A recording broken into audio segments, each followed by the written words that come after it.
Hi, I'm Sarah. I'm 52 years old, and if you'd told me 2 years ago that I'd be standing in a police station filing charges against my son in law, I would have called you crazy. Marcus seemed like such a catch when Emily brought him home. Successful, charming, always saying the right things. I should have known better. My grandmother used to say that people who are too perfect are usually hiding something rotten underneath. It was a Thursday afternoon when everything changed. I'd stopped by Emily's house to drop off some maternity clothes I'd bought. She was 6 months pregnant with my first grandchild, and I was over the moon about it. I knocked on the door, but nobody answered.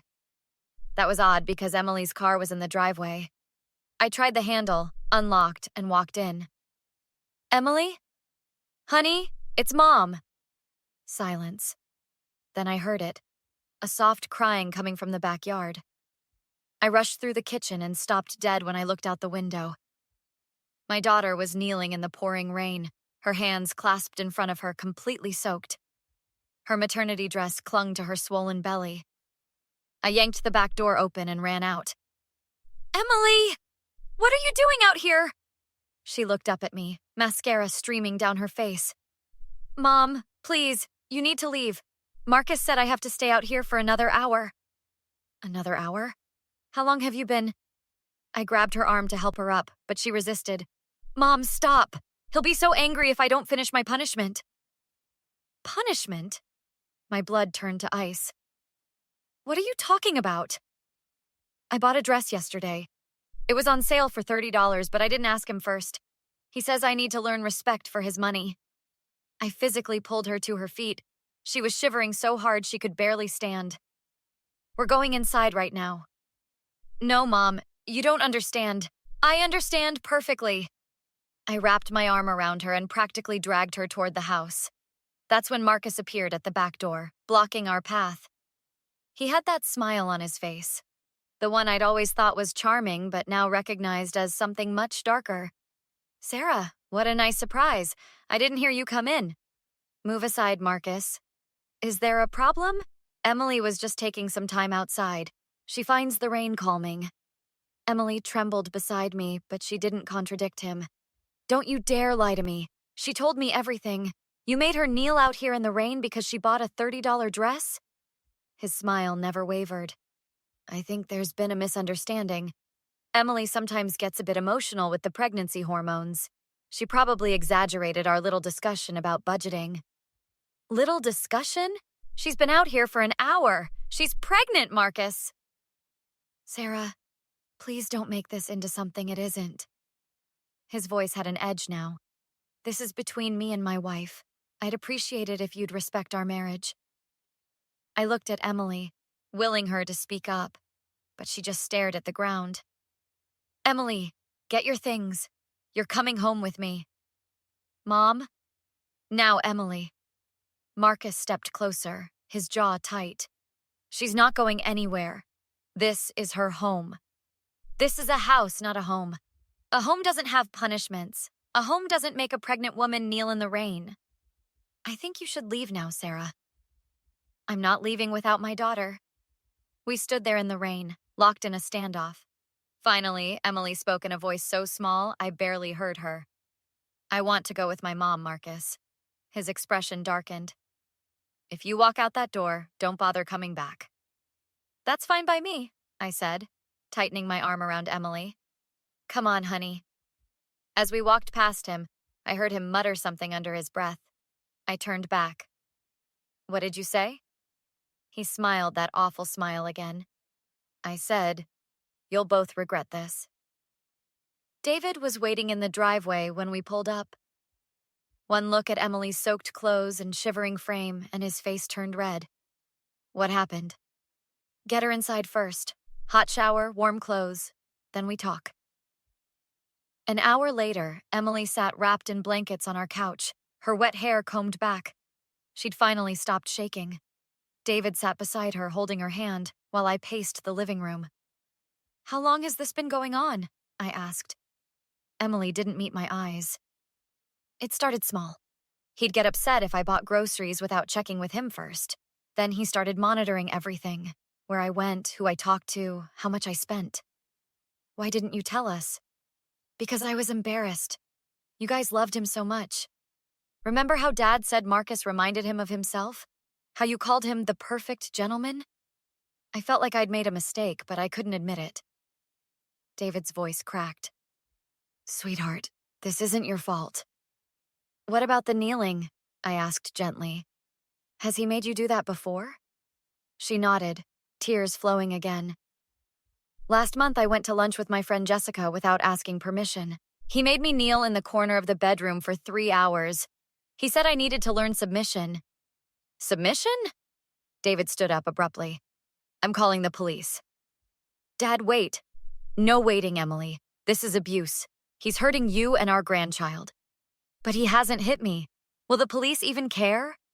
I sat down beside her. Honey, abuse isn't just physical. What he's doing is psychological torture. And making you kneel while pregnant? That's endangering the baby too. My phone rang. Marcus. I answered on speaker. Sarah, we need to talk about this misunderstanding. There's no misunderstanding, Marcus. What you did is abuse. His tone shifted to concern. Look, I know how it looked, but Emily agreed to our arrangement. We have house rules about spending. She broke those rules. She's your wife, not your child. And those weren't rules. That was control. You're turning this into something it's not. Emily, baby, are you there? Tell your mom how you're overreacting. Emily's hand found mine. Her voice, when she spoke, was stronger than before. I'm not coming back, Marcus.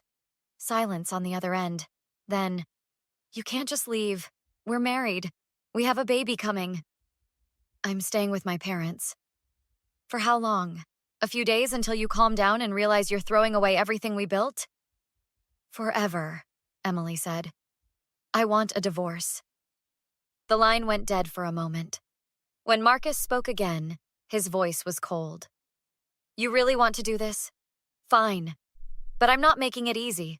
That baby is mine too. I'll fight you for custody. I'll make sure everyone knows what an unstable mother you are, running home to mommy over a simple disagreement. That sounds like a threat, Marcus, I said. It's a promise. Emily, I gave you everything. I pulled you out of your dead-end job, gave you a beautiful home, provided for you. And this is how you repay me? You mean you isolated her from her friends, controlled her every move, and humiliated her? I shot back. I loved her. I still love her. Emily, please, just come home. We can work this out. I'll be better, I promise. No more rules about money. You can spend whatever you want. Emily's jaw set. I don't believe you. Baby. Stop calling me that. I'm done, Marcus. I'm done being treated like I'm worthless. You'll regret this. Both of you. No court is going to give full custody to an unemployed pregnant woman living with her parents. I'll make sure of that. David grabbed the phone. Listen here, you little... But Marcus had already hung up. I called my friend Janet next. She lived 3 houses down from Emily and Marcus. Janet, it's Sarah. I need to ask you something important. Have you ever noticed anything strange at Emily's house? Strange how? Arguments, yelling, anything unusual? She hesitated. Well, there was this one time about 2 months ago. I was getting my mail around 10 at night, and I heard Marcus shouting. Something about Emily being ungrateful. Then I heard crying. Did you see anything? No, but the next day I saw Emily outside. She had this bruise on her arm, but when I asked about it, she said she bumped into a door. Sarah, is Emily okay? She's safe now. Janet, would you be willing to tell the police what you heard? Of course. Is this serious? Very serious. After I hung up, Emily looked at me with wide eyes. You really think we should involve the police? Honey, we're past the point of handling this quietly. Marcus is already threatening to fight for custody. We need documentation of his abuse. David nodded. Your mother's right. We're going to protect you and that baby, no matter what it takes. Detective Lisa Chen sat across from us at the police station the next morning, taking notes as Emily recounted everything. And he made you kneel in the rain for how long? Detective Chen asked. An hour and 10 minutes. I was counting. While you were 6 months pregnant? Yes. Detective Chen's expression remained professional, but I saw the flash of anger in her eyes. Has he ever physically harmed you? He grabbed my arm really hard once when I tried to leave during an argument. Left bruises. But that was 2 months ago. They're gone now. Any other incidents? He pushed me against the wall last week when I talked back to him. I didn't fall or anything, but it scared me. Did anyone witness these incidents? Emily shook her head. He's always careful to do things when we're alone. I leaned forward. Our neighbor heard him yelling and heard Emily crying 2 months ago. She's willing to give a statement. That's helpful. Detective Chen made a note. Here's what I can do. Based on Emily's statement, we have grounds for harassment charges. The forced kneeling while pregnant could be argued as reckless endangerment. I'll send officers to speak with him. What about a restraining order? David asked. We can file for one, but you need to understand. Judges don't always grant them unless there's evidence of physical violence or credible threats. What I'd recommend is documenting everything from this point forward. Texts, emails, phone calls. If he shows up at your house, call us immediately. We left the station feeling somewhat reassured. That feeling lasted exactly 4 hours. Marcus showed up at our house that afternoon. I saw his car pull into the driveway and immediately called 911. He's here, I told Emily, who'd gone pale. Stay upstairs with your father. The doorbell rang, then pounding. Emily, I know you're in there. We need to talk. I opened the door just enough to speak through the crack. Marcus, leave now. The police are on their way. I just want to talk to my wife. 5 minutes, that's all I'm asking. She doesn't want to see you. Sarah, please, I know I made mistakes, but I love her. I can't lose her and my baby. Let me just apologize to her face to face. Your apologies mean nothing. Leave. His expression hardened. You're poisoning her against me. We were fine until you interfered. This is all your fault. My fault? I found her kneeling in the rain, Marcus. I didn't make that happen. You did. It was a misunderstanding. I never meant for it to be that long. I got caught up with work and lost track of time. I would never intentionally hurt her. But you did hurt her, and you're still trying to control her by showing up here uninvited. Emily appeared at the top of the stairs. Marcus, just go. He tried to push past me into the house. I blocked him and he shoved me hard. I stumbled backward, catching myself on the entryway table. Mom! Emily screamed. David came thundering down the stairs. Get out of my house! Marcus backed up, hands raised. I didn't. She was in my way. You just assaulted her, David roared. It was an accident. I just wanted to see my wife. 2 police cars pulled up. Officers approached quickly. He pushed my wife, David told them immediately. Marcus's face went white. That's not. I barely touched her. She's exaggerating. I'm the one he pushed, I said, rubbing my hip where I'd hit the table. I want to press charges. Sir, we need you to calm down, one officer said to Marcus. I am calm. This is insane. I came here to talk to Emily and they're making it sound like I'm some kind of criminal. You forced your pregnant wife to kneel in the rain as punishment, the other officer said. We've already heard about that, and now you've committed assault. You need to come with us. Marcus's mask finally cracked. You're all going to regret this.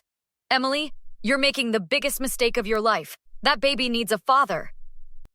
The baby needs to be safe, Emily said from the stairs, her voice steady. Something it won't be around you.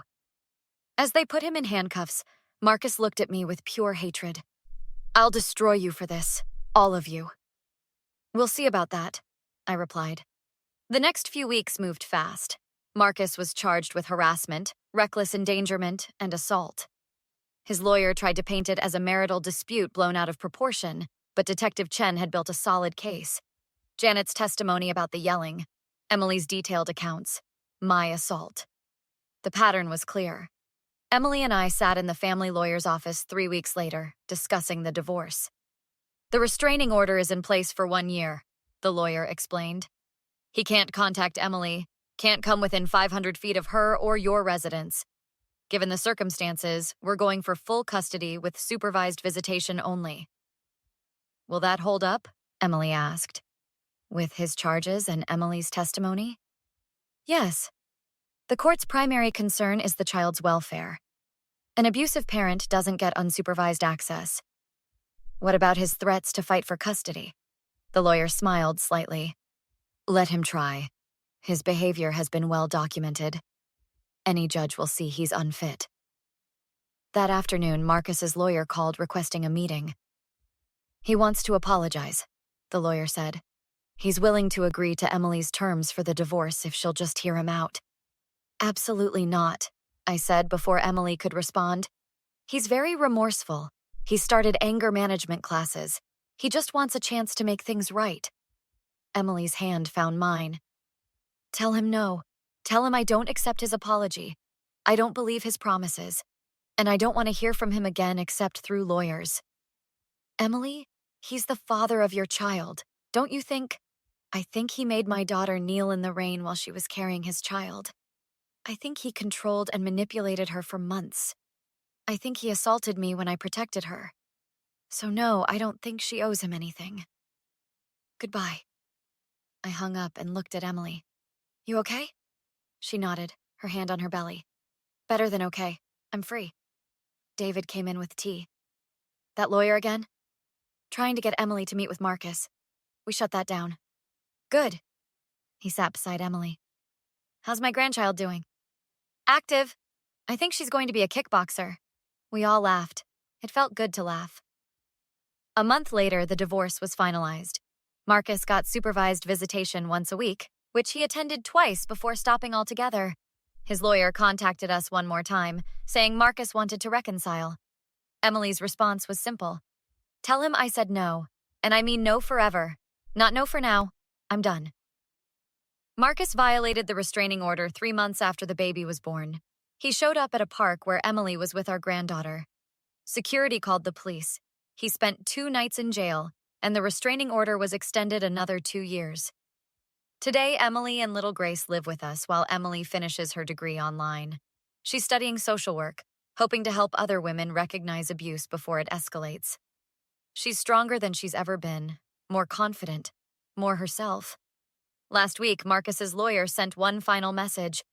Marcus wanted to apologize in person, promised he'd changed, begged for forgiveness. Emily didn't even hesitate. Tell him the answer is the same as always.